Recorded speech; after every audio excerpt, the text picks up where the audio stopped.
दोस्तों, बॉलीवुड एक्ट्रेस खूबसूरत होती है, इस बात में कोई भी शक नहीं है। लेकिन इसी के साथ हमारे इंडियन सिनेमा में कई ऐसी सिंगर्स भी हैं जिनकी खूबसूरती के सामने अच्छी बॉलीवुड एक्ट्रेस फीकी पड़ जाती है। और आज हम आपको 6 ऐसी ही बॉलीवुड सिंगर्स के बारे में बताएंगे जिनकी खूबसूरती और हॉटनेस के सामने अच्छी बॉलीवुड की एक्ट्रेस भी फेल है। तो इसीलिए बने रहिए इस कमाल के वीडियो के अंत तक। नंबर 6, ध्वनि भानुशाली। अगर आप हिंदी गाने सुनना पसंद करते हो तो आपने इनका नाम जरूर सुना होगा, क्योंकि ये बहुत ही ज्यादा अच्छे सिंगर है और लोगों को इनके स्लो और रोमांटिक गाने बहुत ही ज्यादा पसंद है। जो लोग हिंदी स्लो गाने सुनते हैं उन्होंने इनके गाने एक ना एक बार जरूर सुने हैं। और 2019 में रिलीज हुआ गाना वास्ते तो आपने जरूर सुना होगा। ये वो गाना था जिसने ध्वनि भानुशाली की जिंदगी हमेशा के लिए बदल दी, क्योंकि ये गाना इनका सबसे ज्यादा पॉपुलर गाना था और इसी गाने के बाद ये पूरे सोशल मीडिया पर फेमस हो चुकी थी। इस गाने में इस वक्त 1.3 बिलियन से ज्यादा व्यूज हैं और इस गाने की वजह से इन्होंने एक रिकॉर्ड भी बनाया है। ये एक ऐसा यंग सिंगर द्वारा गाना गाया गया है जो कि फास्टेस्ट 1 बिलियन तक पहुंचा था। इसी के साथ लोग इनकी खूबसूरती के भी दीवाने हैं। ये बहुत ही ज्यादा खूबसूरत दिखती हैं और इनके सोशल मीडिया पर भी बहुत ज्यादा लोग इनको इनकी सिंगिंग और इनकी ब्यूटी के लिए फॉलो करते हैं। यकीनन ये इंडिया की सबसे खूबसूरत और हॉट सिंगर्स में से एक है। इन्होंने अपने एक इंटरव्यू में बताया था कि हिमेश रेशमिया ने ही पहली बार इन्हें म्यूजिक में करियर बनाने को कहा, क्योंकि जब उन्होंने इनकी आवाज पहली बार सुनी थी तब उनको बहुत ज्यादा पसंद आई। Number 5, Shirley Sethia. इन्हें सबसे खूबसूरत और क्यूट सिंगर कहा जाता है। ये सोशल मीडिया पर बहुत ज्यादा मशहूर है और कमाल की बात तो ये है कि ये एक प्रोफेशनल सिंगर है, पर इन्होंने कभी भी सिंगिंग की कहीं से ट्रेनिंग नहीं ली। सबसे पहली बार इन्होंने 2011 में ऑन स्टेज गाना गाया, लेकिन ये बातें न्यूजीलैंड की है। भले ही ये हिंदी में गाना गाती हैं और ये इंडिया में बहुत ज्यादा फेमस है, लेकिन ये रहती न्यूजीलैंड में है और उन्होंने अपने जीवन का ज्यादातर वक्त वहीं गुजारा है। इनका जन्म भारत के दमन में हुआ था, लेकिन उसके तुरंत बाद ये न्यूजीलैंड शिफ्ट हो गई। जब ये स्कूल की पढ़ाई करती थी तब उन्हें एस्ट्रोनॉट बनने की बहुत ही ज्यादा दिलचस्पी थी, लेकिन जाहिर सी बात है कि ये एस्ट्रोनॉट नहीं बन पाए, क्योंकि इन्हें फिर सिंगिंग में बहुत ज्यादा इंटरेस्ट आने लगा। ये एक वक्त में YouTube पर सबसे ज्यादा फेमस कवर सिंगर थी। इनके कई YouTube वीडियो में 40 और 50 मिलियन व्यूज आए हैं और इसके बाद जाकर इन्हें सामने से बॉलीवुड में गाना गाने का मौका मिला है। सोचिए, ये एक यूट्यूबर है जो कि इतनी फेमस सिंगर बन गई। इसी के साथ आप में से कई लोग नहीं जानते होंगे कि ये सिंगर होने के साथ साथ एक रेडियो जॉकी भी है। इनको न्यूजीलैंड के टॉप 30 यूट्यूबर्स में से एक माना जाता है और टी सीरीज द्वारा जब एक म्यूजिक कॉम्पिटिशन होस्ट किया गया तब ये इसमें जीत गई थी। वहीं से इनका बॉलीवुड में सिंगिंग करियर शुरू हुआ। नंबर 4, कनिका कपूर। इनको तो आपने एक ना एक बार जरूर देखा ही होगा। इसी के साथ अगर आपने इनका एक भी गाना नहीं सुना है तो ऐसा हो ही नहीं सका। अगर आप हिंदी गाने सुनते हैं तो आपने इनका एक ना एक गाना तो सुना ही होगा, क्योंकि ये बॉलीवुड की सबसे पॉपुलर सिंगर्स में से एक है। इन्होंने बॉलीवुड के कई सारे गानों में अपनी आवाज दी है और उनमें से सबसे ज्यादा पॉपुलर गाना है चिट्टियां कलाइयां। जी हाँ, सनी लियोन का जो चिट्टियां कलाइयां गाना है उसको इन्होंने ही गाया है। उसी के साथ हाल ही में जो पुष्पा मूवी रिलीज हुई थी जिसने लोगों के बीच तहलका मचा दिया, उसका भी सबसे पॉपुलर गाना इन्होंने ही गाया है, जो ऊ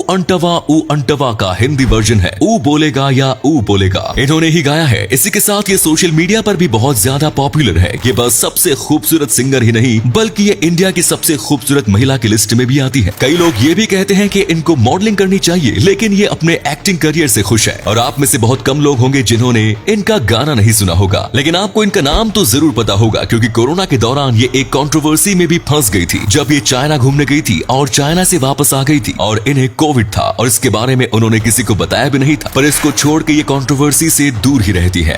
नंबर 3, नीति मोहन। अगर इन्हें इस लिस्ट में सबसे पॉपुलर सिंगर भी कहा जाए तो इसमें कोई भी गलत बात नहीं होगी। ये बहुत ही ज्यादा अच्छी गायक है, ये बात आप जानते होंगे, लेकिन इसी के साथ ये अपनी खूबसूरती के लिए भी जानी जाती है। इनके सोशल मीडिया पर बहुत ज्यादा फैन फॉलोइंग है और अपनी खूबसूरती की वजह से ये सिंगर होने के साथ साथ एक मॉडल भी है, क्योंकि इन्हें सामने से मॉडलिंग असाइनमेंट आते हैं। इनके साथ इनकी और 3 बहन भी है, जिनमें से 2 बहन बहुत ज्यादा पॉपुलर डांसर है और सिंगर, जो कि मुक्ति मोहन और शक्ति मोहन है, और इनकी जो तीसरी बहन है वो एक आर्टिस्ट मैनेजर है। वहीं अगर नीति मोहन की बात की जाए तो इनका जो सबसे पहला गाना था वो आप में से ज्यादातर लोगों ने सुना होगा, क्योंकि वो था इश्क वाला लव, जो गाना 2012 में रिलीज हुई स्टूडेंट ऑफ द ईयर में था और ये बहुत ही ज्यादा पॉपुलर गाना है। और इस गाने के तुरंत बाद उनके करियर को बूस्ट लग गया, क्योंकि ये गाना बहुत ज्यादा कमाल का था और ऐसे सॉफ्ट बैल्ड गाना गाना बहुत ज्यादा मुश्किल होता है, लेकिन इन्होंने इसे बहुत ही अच्छे से गाया और इसीलिए इनको बहुत सारे बॉलीवुड सॉन्ग्स गाने का मौका मिला। नंबर 2, जोनीता गांधी। ये भी शर्ली सेठिया की तरह एक फुल टाइम प्रोफेशनल सिंगर बनने से पहले एक इंटरनेट सेंसेशन थी। ये यूट्यूब पर कवर सॉन्ग्स गाया करती थी, जिसके बाद इनके कुछ वीडियोस भी बहुत ज्यादा वायरल हो गए और फिर इन्हें एक्चुअल में बॉलीवुड में बड़े बड़े ओरिजिनल सॉन्ग्स गाने के मौके मिले। ये बहुत ही ज्यादा फेमस प्लेबैक सिंगर है। इन्होंने अपना ज्यादातर वक्त कनाडा में बिताया है, लेकिन इन्हें इंडियन लैंग्वेज में गाना गाना बहुत ज्यादा पसंद है, इसीलिए ये हिंदी के साथ और भी कई अलग अलग लैंग्वेज में गाना गाती है। ये पंजाबी, तेलुगु, मराठी, गुजराती, बंगाली, कन्नड़ा, यहाँ तक कि मलयालम में भी कुछ गाने गा चुकी है। और इनके सबसे पॉपुलर गानों में द ब्रेकअप सॉन्ग, मेंटल मनादिल, चैलिमा और अरेबिक कुत्थू सॉन्ग शामिल है। सबसे पहले इनका करियर तब पलटा जब इन्होंने द ब्रेकअप सॉन्ग गाया। ये बहुत ज्यादा पॉपुलर हुआ और फिर इनको बहुत सारे अलग अलग बॉलीवुड सॉन्ग्स गाने का मौका मिला। ये आज भी सोशल मीडिया पर बहुत ज्यादा फेमस है। उसी के साथ ये अच्छी सिंगर भी है और बहुत ही ज्यादा खूबसूरत मॉडल भी। ये कभी कभार मॉडलिंग भी कर लेती है, पर ये प्रोफेशनल तौर से कभी मॉडल नहीं बनी। नंबर 1, श्रेया घोषाल। इस लिस्ट में आखिरी नाम है श्रेया घोषाल का, जो कि भारत में सबसे ज्यादा पेड म्यूजिशियन है, यानी कि इनको भारत में सबसे ज्यादा पैसे दिए जाते हैं गाना गाने के लिए। और ऐसा क्यों न किया जाए, क्योंकि इन्हें छोटी लता मंगेशकर भी कहा जाता है, क्योंकि इनके गानों में एक अलग ही आवाज होती थी जो लोगों को बहुत पसंद आती थी। इनके हिंदी गानों की मेलोडी बहुत ज्यादा कमाल की होती थी। इनका सबसे ज्यादा पॉपुलर गाना है डोला रे डोला, जो कि आपने जरूर सुना होगा। ये गाना देवदास पिक्चर का है, जो बहुत ज्यादा फेमस पिक्चर है। इसी के साथ तेरी मेरी और जल्ला वल्ला जैसे कई उन्होंने कमाल के गाने दिए हैं। बहुत ही ज्यादा कमाल की आवाज रखने के साथ साथ ये बहुत ही ज्यादा खूबसूरत भी दिखती है। यही एक कारण है कि इनकी फैन फॉलोइंग बहुत ज्यादा है। इसके बावजूद ये एक प्लेबैक सिंगर है। ये 38 साल की है और बस कुछ महीने पहले ही इनको अपना सबसे पहला बच्चा हुआ, जो कि एक लड़का था। इन्होंने एक एंटरप्रेन्योर से शादी की है, जिनका बॉलीवुड सिंगिंग से कोई नाता नहीं।